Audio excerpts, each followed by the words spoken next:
ప్రతిరోజు మన యూట్యూబ్ ఛానల్లో ఒక భాగం చొప్పున శివపురాణం తెలుసుకుందాం.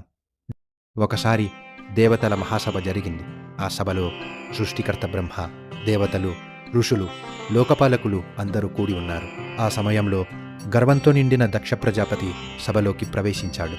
అతను లోపలికి రాగానే అందరూ లేచి నమస్కరించారు. కానీ పరమశాంత స్వరూపుడైన శివుడు మాత్రం కదలలేదు.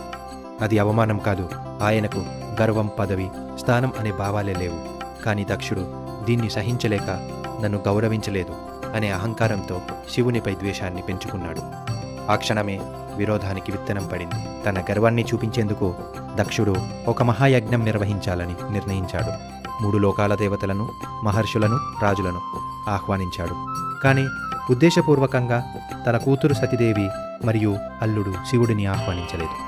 ఇది కేవలం నిర్లక్ష్యం కాదు, ప్రకటిత అవమానం. యజ్ఞం జరుగుతోందని తెలిసిన సతి తండ్రి ఇంటి ప్రేమతో వెళ్ళాలనుకుంది. ఆమె శివుని అనుమతి కోరింది.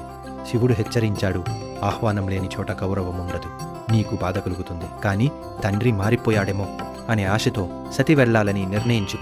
సతి అక్కడికి చేరుకున్నప్పుడు ఎవరూ స్వాగతం చేయలేదు. దేవతలు మౌనంగా తలలు వంచుకున్నారు.